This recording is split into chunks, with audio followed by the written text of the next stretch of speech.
Oi, pessoas, tudo bem? Como estão vocês? Como foram os ensinamentos hoje na escola dominical? Espero que a gente possa ter sentido o Espírito do Senhor, né? Que a gente possa ter compreendido coisas que são necessárias para nós, que a gente possa ter tido revelação, o fortalecimento do nosso espírito.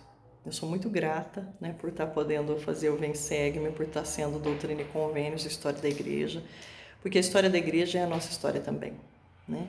E nós vimos hoje a sessão 20, 21, 22, que é a designação da semana do Vem Segue-me, e a gente pode perceber, e é importante, né, que a gente compreenda assim de uma forma maior, um macro, né, uma análise do contexto das coisas, para a gente poder compreender o valor dessas sessões.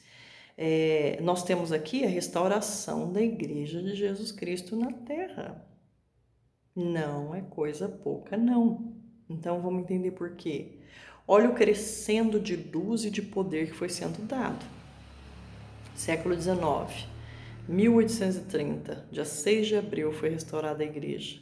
Mas como que se chegou a isso? Lá atrás, nós vimos o menino Joseph Smith, com 14 anos, tendo a primeira visão no bosque, onde ele pergunta a qual igreja deveria se associar. E o pai e o filho dizem que é nenhuma, que não havia nenhuma igreja na face da terra que fosse a igreja dele, e que ele deveria aguardar para se filiar à igreja verdadeira. Depois nós vemos o anjo Moroni aparecendo para ele, ensinando a ele durante 4 anos como ele deveria fazer com as placas, tirando todas as dúvidas dele, a importância dessa obra, até que ele se torna um homem e pega as placas e traduz. Muitas pessoas entram na história de Joseph Smith, muitas pessoas o apoiam de várias formas, ou sendo escriba para ele, né, escrevendo enquanto ele traduzia pelo poder de Deus, ou ajudando a sustentar a ele, né, o seu escriba, a sua família, porque ele não tinha não tinha tempo de cuidar das terras, né, que ele tinha para poder sustentar, porque o Senhor ordenou que ele deveria traduzir o mais rápido possível as placas. Então muitas pessoas entraram e o auxiliaram. Nós vemos o Senhor dando sessões, ou seja, revelação para pessoas de maneira individual também, né? Várias sessões que a gente estudou aqui eram para pessoas diferentes. E pessoas sendo incentivadas ou ordenadas ao Senhor a pregarem o Evangelho. Vemos também ali na sessão 13, João Batista trazendo o sacerdócio arônico, o poder e autoridade para se batizar da maneira correta na terra. Ou seja, não era qualquer batismo.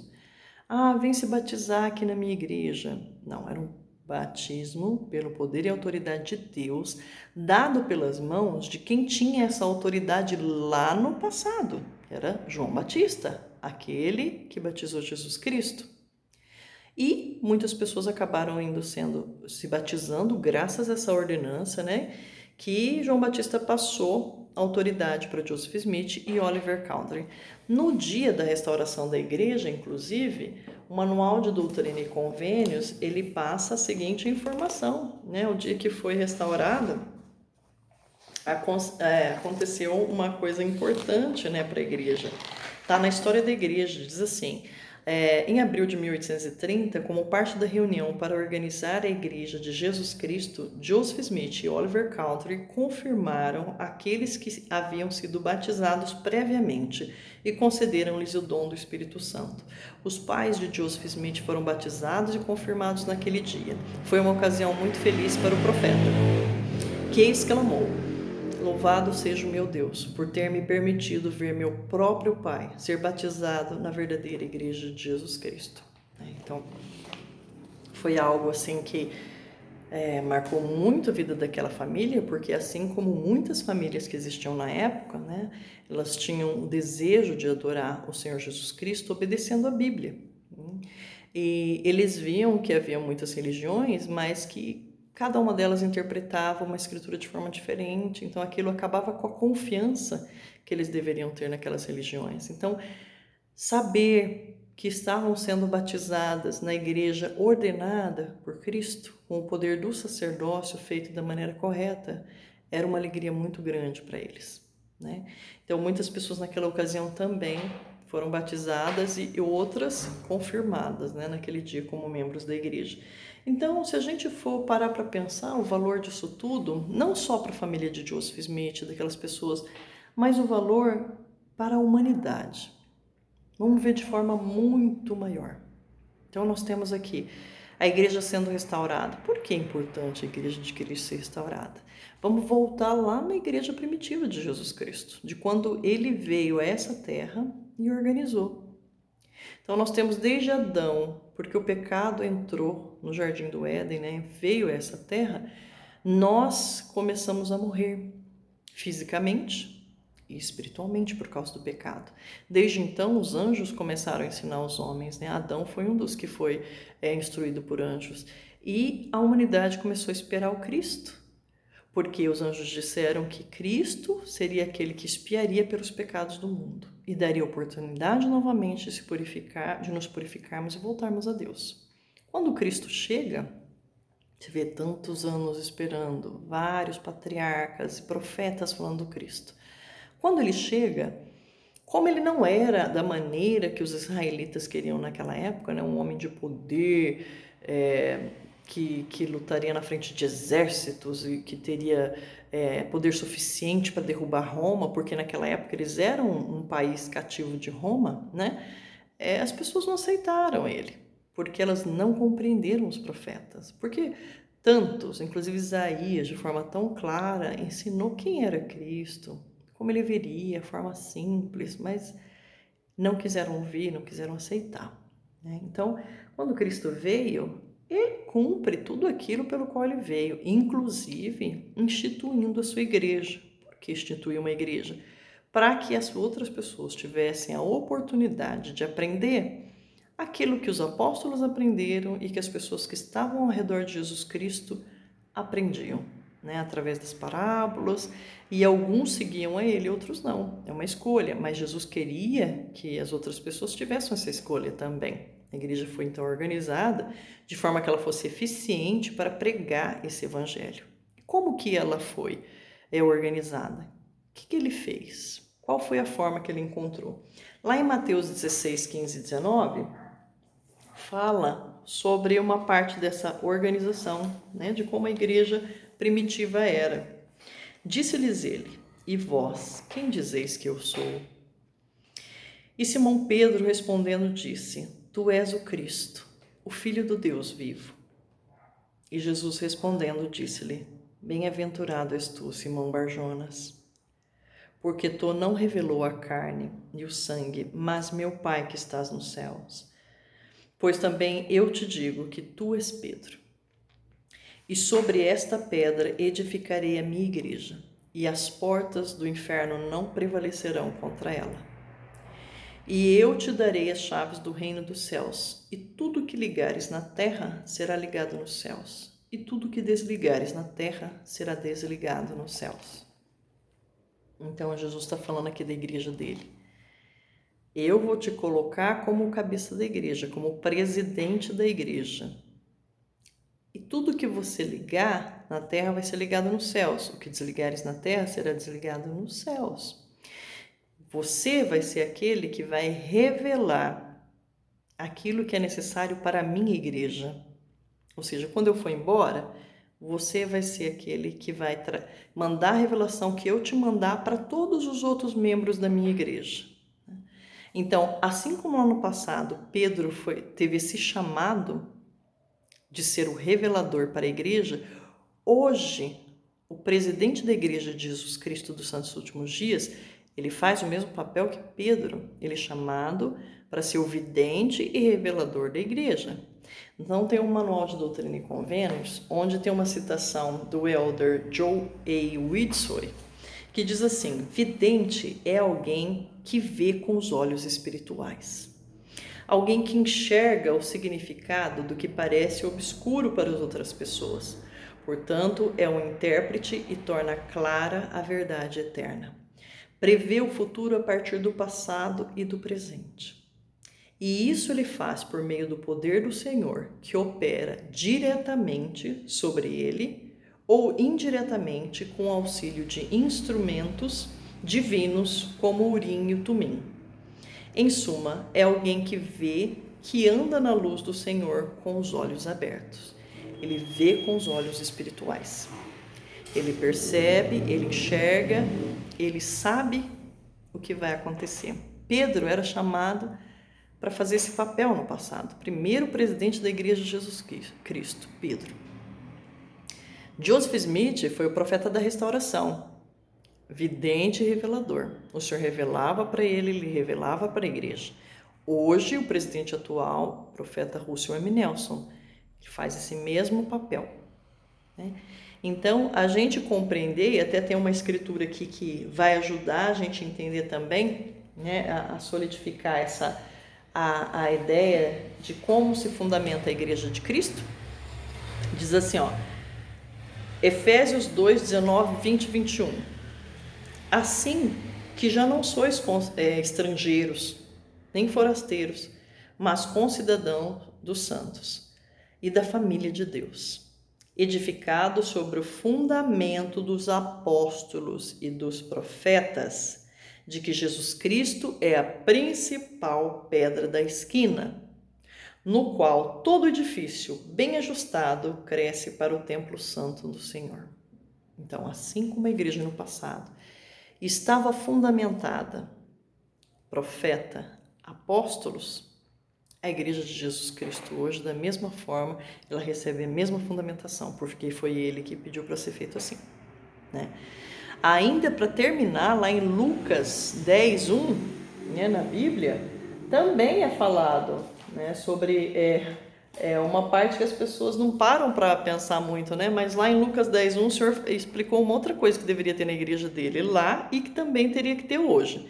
Diz assim, e depois disto, designou o Senhor ainda outros 70 e mandou-os adiante da sua face, de 2 em 2, a todas as cidades e lugares aonde ele havia de ir. Então, assim, os 70, de forma eficiente, também eram chamados para poder ajudar na pregação do Evangelho. E eles existem também, lógico, na Igreja de Jesus Cristo, né, nos últimos dias. Né? Por que santos dos últimos dias? Assim como haviam os discípulos de Cristo naquela época, né, os santos dos primeiros dias, a Igreja de Jesus Cristo nessa época dos santos dos últimos dias. Então, os primeiros dias, os últimos dias, tá?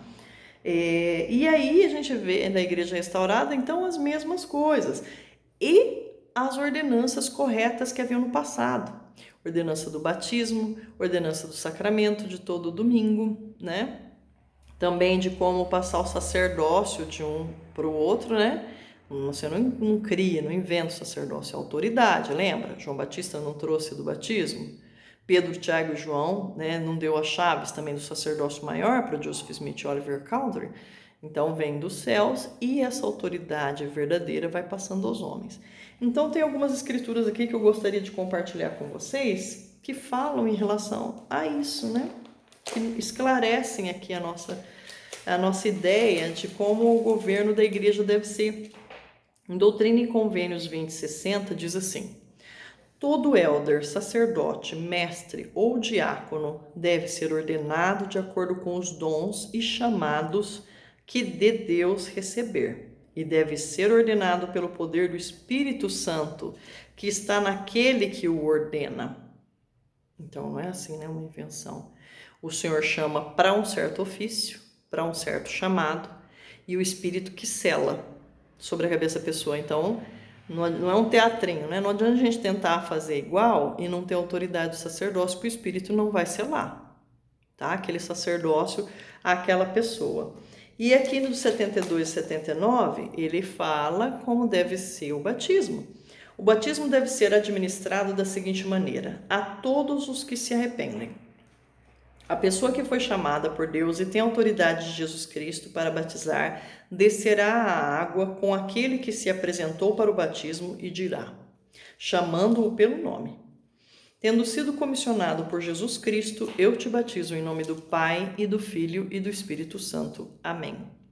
Então, imergirá a pessoa na água e depois sairão da água. É conveniente que a igreja se reúna a miúde para partilhar do pão e do vinho, em lembrança do Senhor Jesus. E o élder ou o sacerdote administrá-los-á e desta maneira deverá administrá-los. Então, ele vai ensinar como que é o sacramento.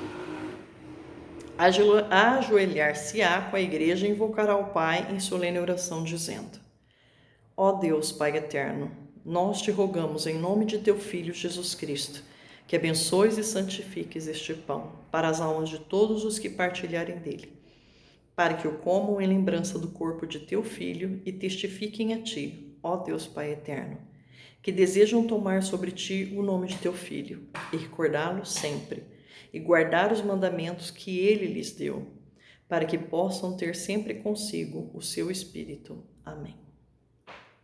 A maneira de administrar o vinho. Ele também tomará o cálice e dirá: Ó Deus, Pai eterno, nós te rogamos em nome de teu Filho Jesus Cristo, que abençoes e santifiques este vinho, para as almas de todos os que beberem dele, para que o façam em lembrança do sangue de teu Filho, que por ele foi derramado. E testifiquem a ti, ó Deus, Pai eterno, que sempre se lembram dele, para que possam ter consigo o seu Espírito. Amém. Aí alguém pode falar assim, mas não toma o vinho na hora do sacramento. É diferente, né? O vinho puro da vide, né? Da maneira que era feito lá no passado, né? E o de hoje, né? Tem uma outra seção que fala que os inimigos, né? As pessoas...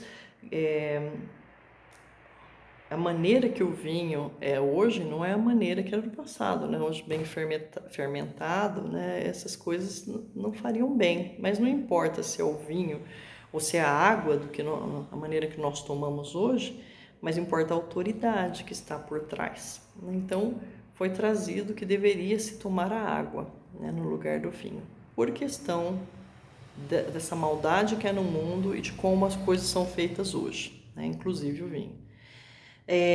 Então nós percebemos aqui, nós temos o Senhor falando exatamente como deve ser feito o batismo, o Senhor falando que a gente deve se reunir sempre e tomar o sacramento, e o Senhor ensinando como que deve ser abençoado, né? O pão e a água.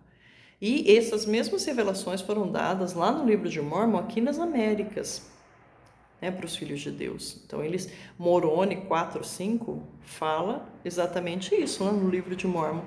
Então, percebe? Onde há revelação, onde o Senhor fala, as coisas são feitas em ordem, da maneira correta. E isso é importante porque se não for da maneira correta, o Senhor não aprova e o Espírito não sela. Por exemplo, não sei se vocês perceberam ali, quando eu li em relação ao sangue de Cristo, que eu deveria ter falado que foi derramado por eles. E eu falei que foi derramado por ele.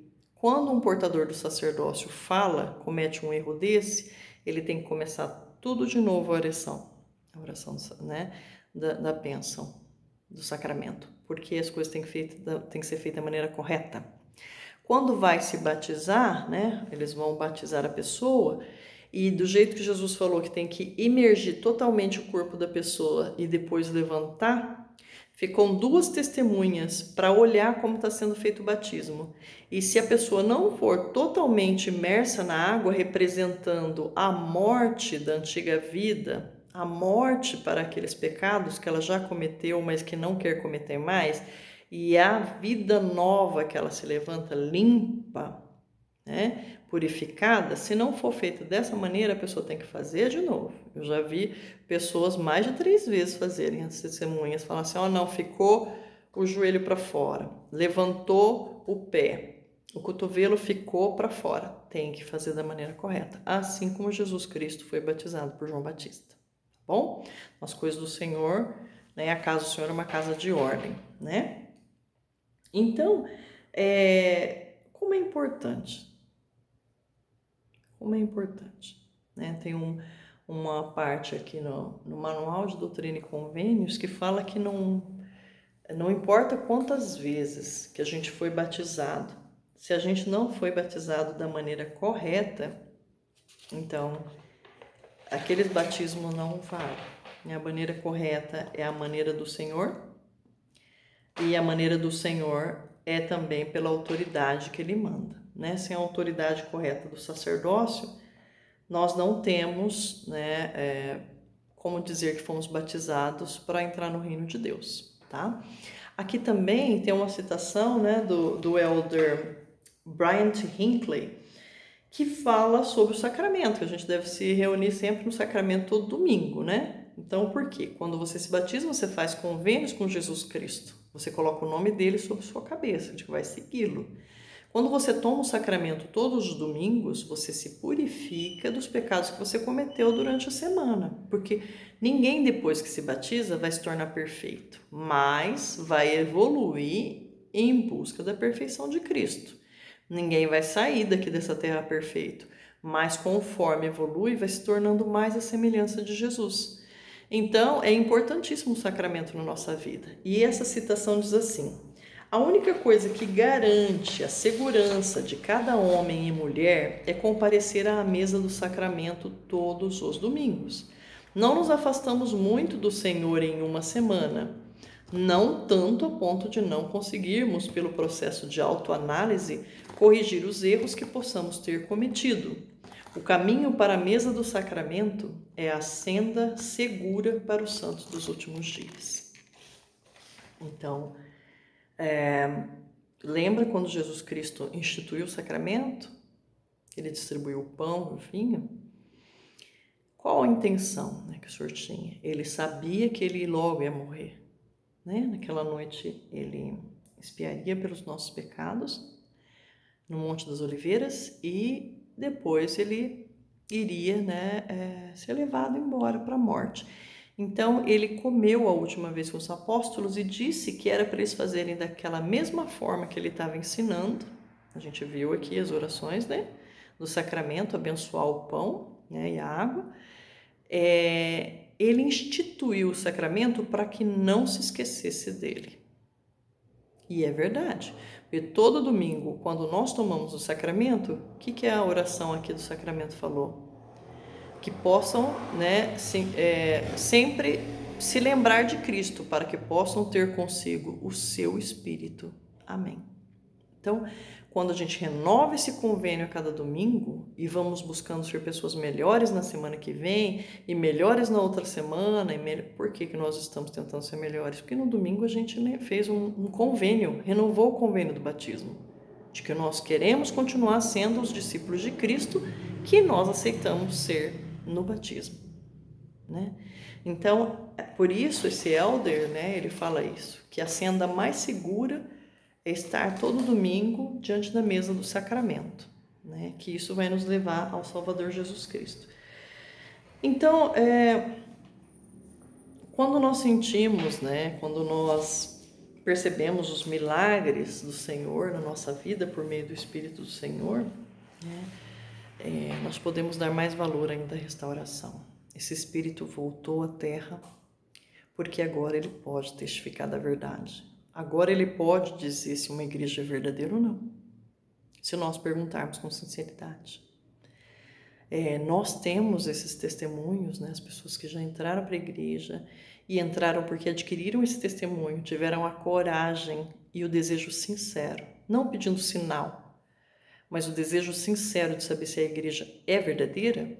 Elas ganharam essa verdade, porque o Espírito está na terra para testificar. Tudo voltou. A igreja que existia no passado foi organizada por Jesus Cristo novamente agora.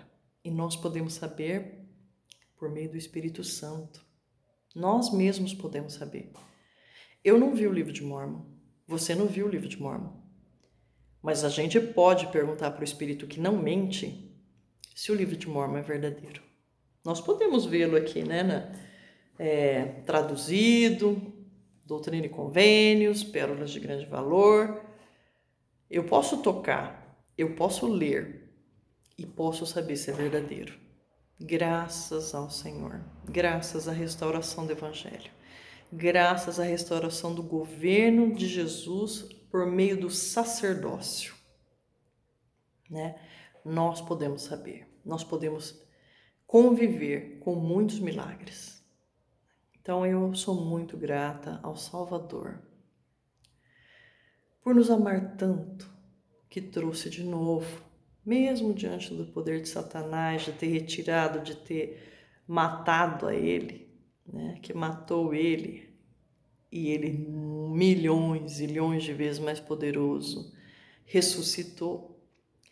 Mesmo toda iniquidade, o poder do mundo tendo matado seus apóstolos, que tinham um sacerdócio que ele deixou, trazer toda aquela autoridade que ele deixou de volta à terra, para que nós não tenhamos mais que ter dúvida, não tenhamos mais que ter medo, mas saibamos por nós mesmos que a igreja verdadeira de Jesus Cristo está aqui.